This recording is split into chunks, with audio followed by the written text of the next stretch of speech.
విలాప వాక్యాలు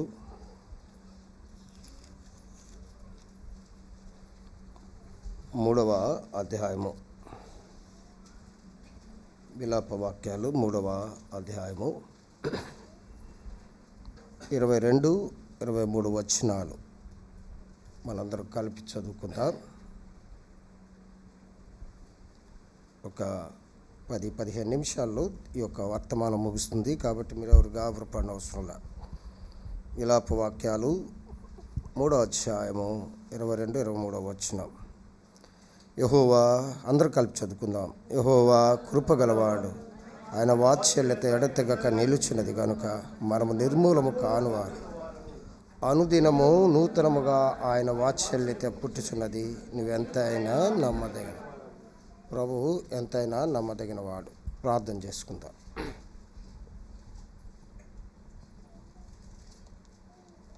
ప్రేమ కలిగిన తండ్రి, పరిశుద్ధ ప్రభువా, దయగల దేవా, నువ్వు నమ్మదగిన వాడుగా మాకు రుజువుపరచమని కోరుతున్నాం దేవా. కొన్ని నిమిషాలు నిన్ను ఆరాధించడానికే మా యొక్క దినచర్య అంతటిలో మీరు చూపుతున్న ప్రేమను బట్టి నీకు వందనాలు. నీ యొక్క మందిరానికి రావటానికే మీరు మాకు కృప చూపించారు. ఎలా ఆరాధించాలో, ఎందుకు ఆరాధించాలో ప్రభు మాకు తెలియచేయమని కోరుతున్నాం దేవా. ప్రభువా, నీ దీనదాసుడిగా నీ దగ్గరికి వచ్చున్నాను. మాతో మీరు మాట్లాడండి. కూర్చున్న వారందరికన్నా తెలుపునని ఒప్పుకుంటూ యేసు నామమున ప్రార్థించి వేడుకొంచున్నాము తండ్రి, ఆమేన్. ప్రభువు నమ్మదగినవాడు, ఎంతైనా నమ్మదగినవాడు. ఎంతంటే మనము అనుకున్న దానికన్నా, మనం ఊహించిన దానికన్నా, మనము ప్రభువుని నమ్మకపోయినప్పుడు కూడా ప్రభువు మన పట్ల ఏంటి ఇలా సౌండ్ వస్తుందన్న చూడు, చిన్నది అమ్మింగ్ వస్తుంది. చాలు, ఓకే. నమ్మదగినవాడు. ఏ విషయంలో ఆయన మన పట్ల నమ్మదగినవాడు? ఏ విషయంలో ఆయన మన పట్ల నమ్మదగినవాడు? ప్రతి విషయంలో కూడా ఆయన నమ్మదగినవాడు. మన జీవితానికి ఆయన లాంటి నమ్మకస్తుడు మరొకరు దొరకరు. అంత నమ్మకస్తుడు. ఆయన దినదినము నూతనముగా ఆయన వాత్సల్యత మన మీద ఏం చేస్తుందండి? పుడుతుంది. నాన్న కూర్చుడమ్మా. దినదినము నూతనముగా ఆయన వాత్సల్యత మన పట్ల పుడుతూ వస్తుంది. మనకైతే అలా ఉండకపోవచ్చు, కానీ దేవుడు మన పట్ల తన వాత్సల్యతను పుట్టించేవాడుగా ఉన్నాడు. కొన్ని విషయాలు మీకు జ్ఞాపకం చేసి ఆరాధన కొరకై పురుకొల్పి నేను ముగిస్తాను. మొదటిగా ఆయన నమ్మకత్వం దేనిలో? ఆయన నమ్మకత్వము దేనిలో అంటే 1 యోహాను పత్రిక 1వ అధ్యాయము 9వ వచనం. 1 యోహాను పత్రిక చదువుతారా? 1 యోహాను పత్రిక 1వ అధ్యాయము 9వ వచనం. మన పాపములను మనము ఒప్పుకొని ఎడల ఆయన నమ్మదగినవాడు. పాపములు క్షమించుటలో ఆయన నమ్మదగినవాడు. 2025 సంవత్సరం ఆఖరి ప్రభు దినానికి దేవుడు నడిపించాడు. ఈ సంవత్సరం అంతటిలో దేవుడు నమ్మదగినవాడుగా మన పట్ల ఉన్నాడు. మన పాపములను క్షమించుటలో ఆయన ఎవరండి? ఆయన క్షమించినట్లు ఎవ్వరూ క్షమించరండి. క్షమించుటలో నాతో సముడైన వాడు ఎవడైనా ఉన్నాడా అంటాడు మీకా గ్రంథములో. ఆయన క్షమించినప్పుడు ఎంత ఆ క్షమాపణ మనం పొంది ఉన్నామో తెలుసా అండి? మన పాపములను క్షమించుటలో ఆయన నమ్మదగిన వాడు. చూడండి, చదువు మరొక్కసారి. మన పాపములను మనం ఒప్పుకొని ఎడలా ఆయన నమ్మదగిన వాడు, నీతిమంతుడు. ఆయన నమ్మదగిన వాడు, నీతిమంతుడు కనుక. నమ్మదగిన వాడే కాదు, ఆయన నీతిమంతుడు కూడా. ఆ నీతిమంతుడే అనీతిమంతులను క్షమించడానికి సమర్థుడు. పరిశుద్ధుడే పాపులను క్షమించడానికి సమర్థుడు. ఆయనలాగా క్షమించేవాడు ఎవరు కూడా లేరు. మొదటిది ఇందులో ఏమి కనబడుతుందంటే దేవుని నీతి కనబడుతుంది, దైవ నీతి కనబడుతుంది. దైవ నీతిని నెరవేర్చడానికే నీతిమంతుడైన ప్రభు మన పాపములను ఆయన ఏం చేశాడండి? క్షమించుటలో నమ్మదగినవాడు. మన పాపములను క్షమించుటలో ఆయన ఎవరండి? నమ్మదగిన వాడు. ఆయనలాగా ఎవరైనా క్షమిస్తారు? అందుకే అంటాడు కదా, మార్కు 2:10 అంటాడు, పాపములను క్షమించుటకు మనుష్య కుమారునికి అధికారం ఉందట. ఎవరికి లేదు, పాపాలు క్షమించే అధికారము ఎవరికి లేదు. మనుష్య కుమారునికి అధికారం ఉంది. మొదటిగా నువ్వు ఆరాధించవలసిన విషయం ఏంటంటే సార్, ప్రభా నువ్వెంతైనా నమ్మదగిన వాడవు, నా పాపములను క్షమించుటలో నువ్వు నమ్మదగిన వాడవు. నీ దైవ నీతి, డివైన్ రైచియస్నెస్ నా పట్ల నీవు చూపించావు. దైవ నీతిని నా పట్ల చూపించావు. ఆ దైవ నీతిని నా పట్ల నువ్వేం చేసావు? నెరవేర్చావు. కాబట్టి నువ్వు నమ్మదగిన వాడవయ్యా, నువ్వు నమ్మదగిన వాడవు. ఈ సంవత్సరంలో ఎంతవరకు దేవుడు ఇంతవరకు తీసుకొచ్చాడు, ఈ క్షణం వరకు నిన్ను తీసుకొచ్చాడు. ఎన్నో పరిస్థితులు, ఎన్నో అవాంతరాలు, ఎన్నో కష్టాలు, ఎన్నో కన్నీళ్ళు, అంత చూసిలో అన్ని పరిస్థితుల్లో కూడా ఆయన ఎలా ఉన్నాడంటే నమ్మదగిన వాడుగా ఉన్నాడు. కాబట్టి నువ్వు ఆయనకు స్తుతించాలి. ఏంటంటే, ప్రభువా నా పాపములను క్షమించుటలో నువ్వు ఎవరు అంటే నమ్మదగిన వాడవయ్యా, నా పాపములను, దైవ నీతి నా పట్ల నెరవేర్చావు, డివైన్ రైచియస్నెస్ నా పట్ల నెరవేర్చావు. చూడండి, దశలోనికై రాసిన పత్రిక, 2వ దశలోనికై రాసిన పత్రిక 3వ అధ్యాయం 3వ వచనం. దశలోనికై రాసిన పత్రిక 3వ అధ్యాయం 3వ వచనం. ప్రభువు నమ్మదగిన వాడు, ఆయన మిమ్మును స్థిరపరిచి దుష్టత్వం నుండి ఏం చేస్తాడండి? కాపాడతాడు. కాపాడుటలో నమ్మకమైన వాడు. నేను ముగించే ముందు అడుగుతా, మొదట క్షమించుటలో నమ్మకమైన వాడు దైవ నీతిని మన పట్ల నెరవేర్చాడు. రెండోది కాపాడుటలో నమ్మకమైన వాడు అని చెప్తున్నాడు. చదవమ్మా. అయితే ప్రభువు నమ్మదగిన వాడు, ఆయన మిమ్మల్ని స్థిరపరిచి దుష్టత్వము నుండి ఏం చేస్తాడండి? కాపాడే దేవుడు. కాపాడేవాడు. ఇశ్రాయేలును కాపాడువాడు, కునుకడు, నిద్రపోడు. ఆయన ఎల్లప్పుడూ మనల్ని కాపాడుట్లో పని కలిగి ఉన్నాడు. ఇంతవరకు కాపాడిన దేవుడు. ఇందులో ఆయన దైవశక్తి కనబడుతుంది. ఆయన శక్తితో మనల్ని కాపాడుతూ వచ్చాడు. దేని నుండి? ప్రతి దుష్టత్వము నుండి. అక్కడ రాయించండి చూడండి, 3వ వచనం 3వ అధ్యాయం 3వ వచనం 2వ దశలోనికి. ప్రతి దుష్టత్వము నుండి మిమ్మల్ని ఏం చేస్తారండి? ఆ 3 వేసి అక్కడ చిన్న చిన్న మాటలు ఉంది, చదవండి. ప్రతి దుష్టిని నుండి కదండి. 2వ దశలోనికే 3వ అధ్యాయం 3వ వచనంలో ఆ దుష్టత్వం దగ్గర ఫుట్ నోట్స్లో ప్రతి దుష్టిని నుండి. ప్రియమైన సోదరుడా, నిన్ను కాపాడుట్లో ఆయన నమ్మదగిన వాడు. నిన్ను కాపాడుట్లో ఆయన ఎవరండి? ఆ కాపాడుట్లో నమ్మదగిన దేవుడు ఎలా కనబడుతున్నాడు?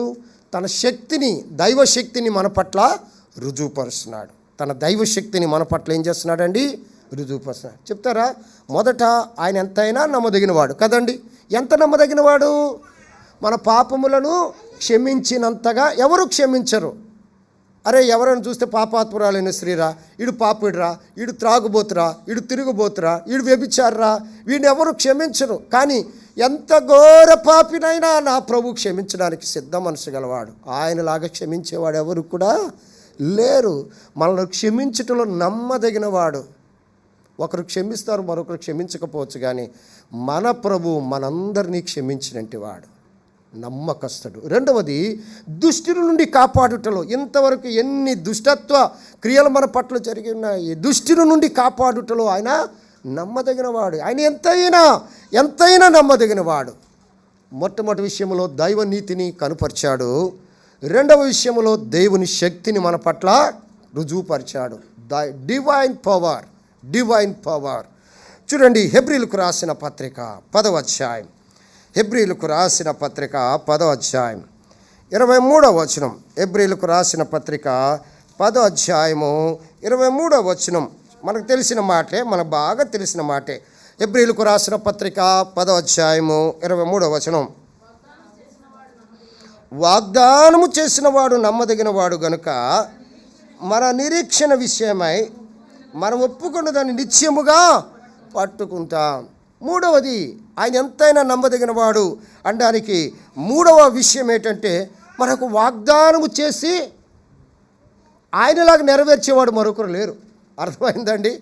మనం వాగ్దానం చేస్తాం, చెయ్యం. మనము నెరవేర్చలేం. వాగ్దానం చేస్తాం, నెరవేర్చలేం. మానవులకి ఆ శక్తి లేదు. మానవులు తన బలహీనతను బట్టి వాగ్దానాన్ని తప్పిపోతారు, మాటను తప్పిపోతారు, నెరవేర్పు చేయకుండా తప్పిపోతారు. నెరవేర్చవచ్చు, నెరవేర్చకపోవచ్చు. అర్థమైందండి? కానీ మనకు వాగ్దానం చేసేవాడు నమ్మదగినవాడు. మనకు వాగ్దానం చేసిన వాడు ఎవరండి? నీకు ఇచ్చిన వాగ్దానాన్ని ఆయన నెరవేర్చడానికి సమర్థుడండి, సమర్థుడు. ఈ ఉదయకాలంలో ప్రభువుని ఆరాధించడానికి వచ్చిన నీవు నేను కూడా మనం ఏం చేయాలో తెలుసండి?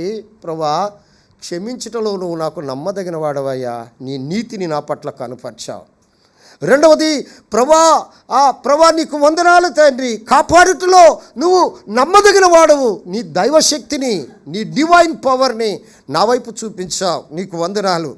మూడవదిగా చూసినట్లయితే 10:33 ప్రభా నువ్వు వాగ్దానం ఇచ్చి దాన్ని నా కొరకే నెరవేర్చావు. కాబట్టి అందులో నీ యొక్క దైవ సహాయం కనబడుతుంది. Divine help, divine help. దేవుని యొక్క నీ వాగ్దానం చేసినప్పుడు ప్రతి విషయంలో ఆయన నీకు సహాయం చేస్తూ వస్తున్నాడు. ప్రతి విషయంలో ఆయన నీకు కృప చూపుతూ వస్తున్నాడు. కాబట్టి ఈ మూడో విషయంలో ఏంటంటే ఆయన డివైన్ హెల్ప్ నీకు ఇచ్చాడు. ఈ సంవత్సరం అంతా ఆయన డివైన్ హెల్ప్ అంటే దైవికమైన సహాయం నీకు సహాయం చేశాడు. నీ పట్ల దైవ నీతిని నెరవేర్చి ఉన్నాడు.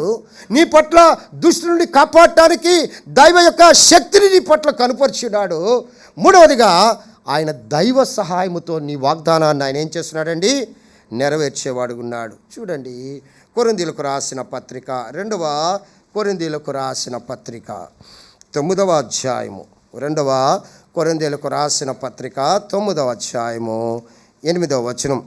కొరింథీయులకు రాసిన పత్రిక 9వ అధ్యాయము 8వ వచనం మనకు తెలిసింది. అన్నిటి యందు ఎల్లప్పుడూ మీలో సర్వ సమృద్ధి గలవారై ఉత్తమమైన ప్రతి కార్యము చేయుటకు దేవుడు మీ ఎడల సమస్త విధములైన కృపను విస్తరింప ఇవ్వగలడు. ఎందులో ఆయన నమ్మదగిన వాడో తెలుసండి? ఎందులో? మన కార్యములు సఫలపరచుటలో నమ్మకదగినవాడు. చూడండి, మళ్ళీ నేను చదువుతాను గమనండి. 2వ కొరింథీ 9:8 అంటాడు, మరియు అన్నిటి యందు ఎల్లప్పుడూ మీలో మీరు సర్వ సమృద్ధి గలవారై ఉత్తమమైన ప్రతి కార్యము చేయుటకు దేవుడు మీ ఎడల సమస్త విధములైన కృపను ఇస్తారు. మన కార్యములను ఉత్తమమైన ప్రతి కార్యం అక్కడ అంటున్నాడు చూడండి, సర్వ సమృద్ధితో ఆయన నెరవేర్చేవాడు. మామూలు కాదు, ఏదో కొద్దిగా కాదు, సర్వ సమృద్ధితో ఆయన ప్రతి కార్యాన్ని నెరవేర్చేవాడు ఉన్నాడు. ప్రతి కార్యాన్ని నెరవేర్చున్నాడు.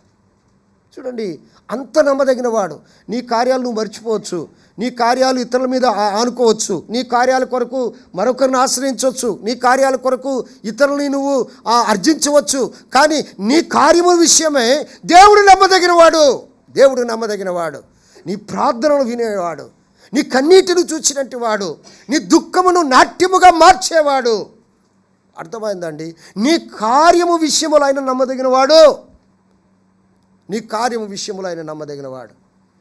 మనం అనుకుంటాం ఈ కార్యము ఎలా జరుగుతుందో అనుకుంటాం. దేవుడు నమ్మదగినవాడు. ఆయన మన కార్యమును ఏం చేస్తాడు? సఫలపరుస్తాడు మన కార్యమును. అందుకే నా కార్యము సఫలపరచు దేవునికి నేను మొరపెడుతున్నాను. 57వ కీర్తన 2వ వచనములో ఆయన మన కార్యమును సఫలము చేయుటలో నమ్మదగిన. ఎలా సఫలపరుస్తాడు? సర్వ సమృద్ధి. ఎంత మంచి మాట అండి, ఎంత మంచి మాట ఉందో తెలుసండి. చూడండి 8వ వచనంలో సర్వ సమృద్ధి గలవారే ఉత్తమమైన ప్రతి కార్యము చేస్తాడు.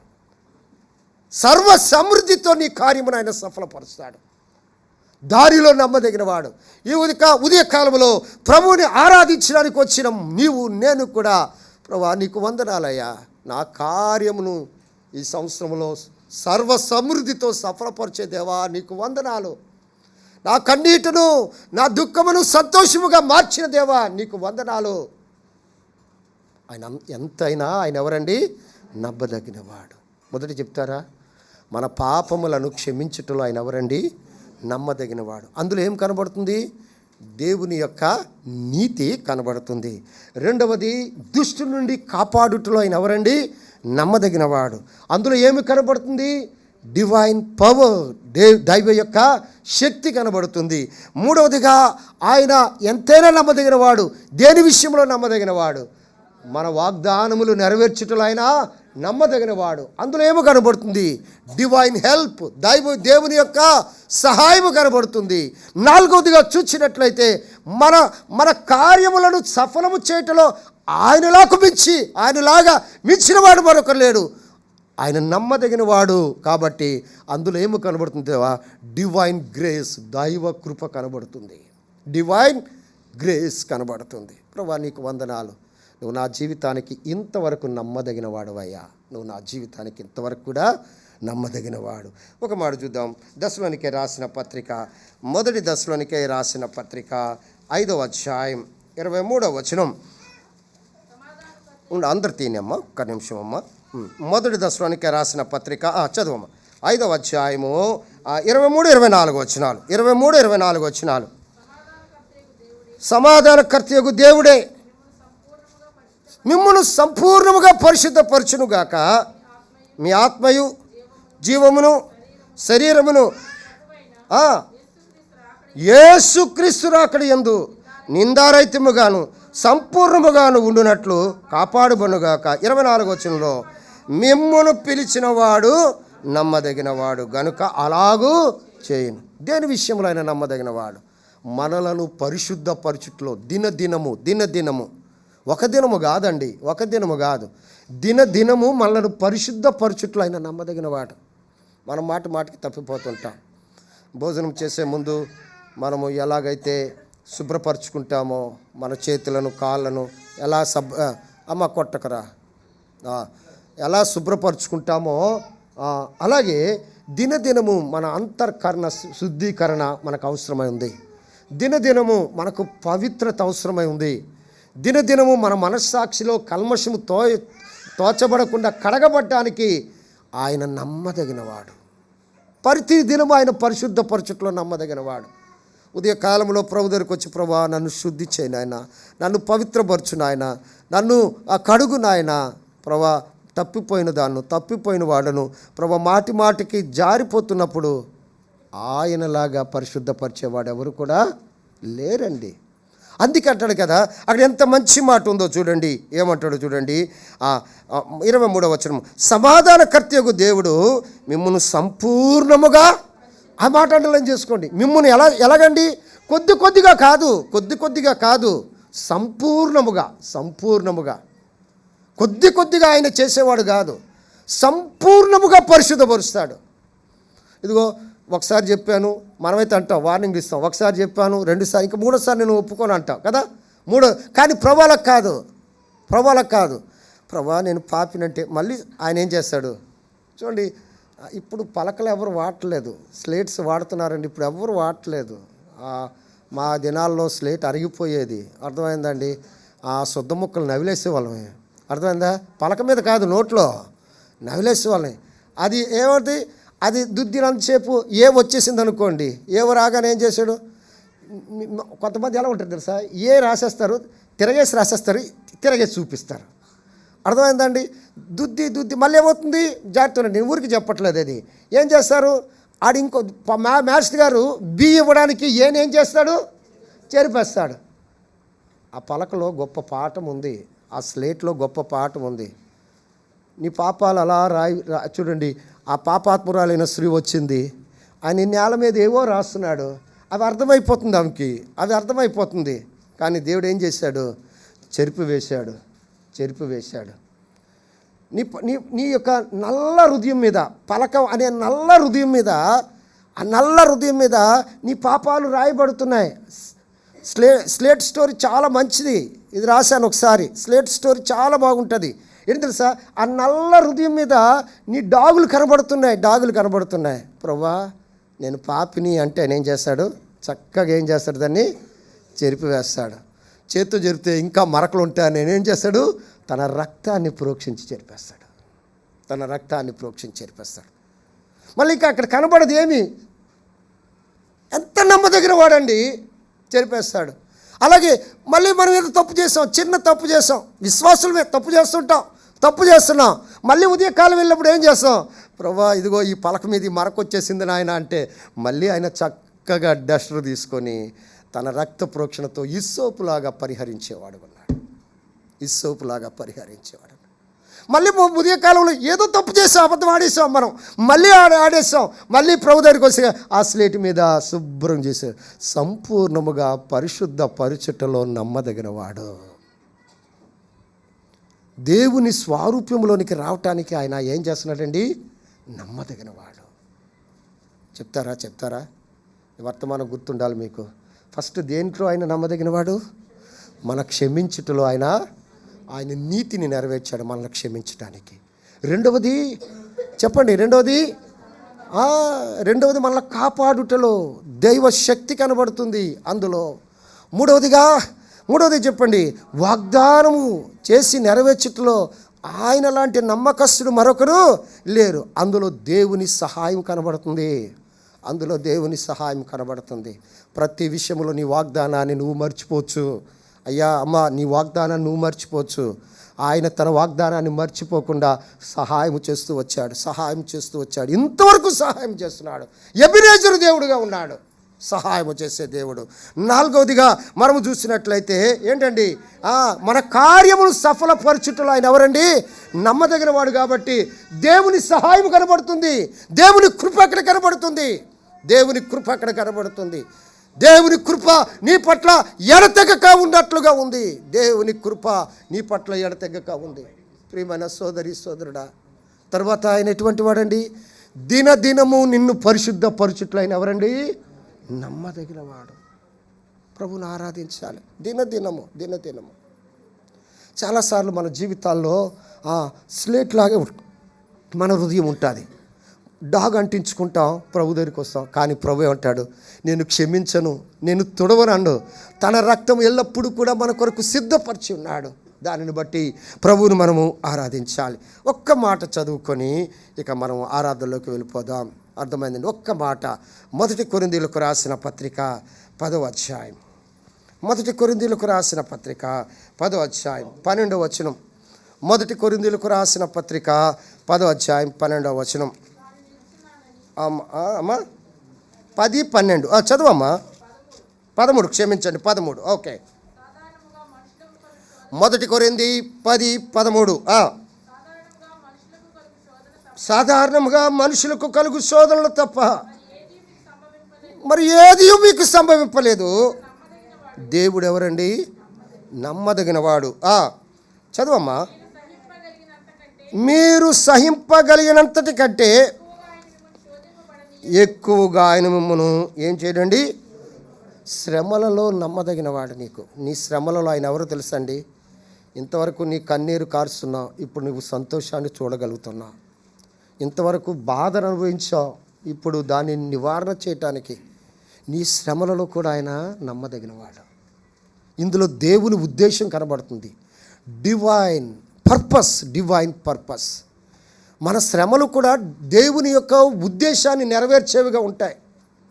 డివైన్ పర్పస్ ఆయన చూసేవాడుగా ఉన్నాడు.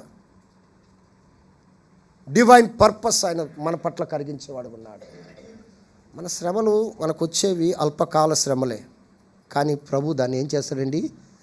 సంతోషముగా, ఆనందముగా, బహుమానముగా, ఇంకొక మాటలో చెప్పాలంటే దేవుని మహిమ కొరకే ఆయన మారుస్తాడు. అందులో డివైన్ పర్పస్ ఉంటుంది. ఆయన ఉద్దేశం ఏదో ఉంది. మన శ్రమలలో ఆయన ఉద్దేశం ఏదో ఉంది. అది దైవికమైన ఉద్దేశం. అందుకే మనం ఏం చదువుకున్నాం అంటే, ప్రభువా నువ్వెంతైనా నమ్మదగినవాడు. ఆరాధిద్దామా ప్రభువుని? నేను 4 విషయాల్లో చెప్పాను. అర్థమైందా? చూడండి. 1, ఆయన ఎంత నమ్మదగినవాడు? మనల్ని క్షమించుటలో నమ్మదగినవాడు. ఆయన యొక్క నీతి మనకు బయలుపరచబడుతుంది. ఆయన ఎంత నమ్మదగినవాడు? మనల్ని కాపాడుటలో నమ్మదగినవాడు. ఆయన ఎటువంటి నమ్మకస్తుడు? మన వాగ్దానము నెరవేర్చుటలో నమ్మకస్తుడు. ఆయన ఎంతైనా నమ్మదగినవాడు. మన కార్యములను సఫలపరచుటలో నమ్మదగినవాడు. ఆయన ఎంత నమ్మదగిన వాడు, ఎంత నమ్మదగిన వాడండి. మన పరిశుద్ధిలోకి నడిపించట్లో, దినదినము ఆయన వాక్యము ద్వారా పరిశుద్ధతలో నడిపించట్లో ఆయన నమ్మదగిన వాడు. ఆయన ఎంత నమ్మదగిన వాడండి. ఆ శ్రమలలో కూడా సహాయము చేయగలిగిన గొప్ప శక్తిమంతుడు. ఆయన ఉద్దేశాన్ని మన పట్ల నెరవేర్చగలిగిన వాడు. ఎవ్వరూ నమ్మదగిన వారు కాదండి. ఎవ్వరూ నమ్మదగిన దేవుడొక్కడే. నీ జీవితానికి దేవుడొక్కడే. మనసారా ఆరాధించండి, మనసారా ఆరాధించండి. ప్రభువా, నా పట్ల, నా కుటుంబం పట్ల, నా ఆత్మీయ జీవితం పట్ల నువ్వు నమ్మదగిన వాడవయ్యా, నీకు వందనాలని ప్రభుని ఆరాధి. ప్రభు మాటలు దీవించునుగాక.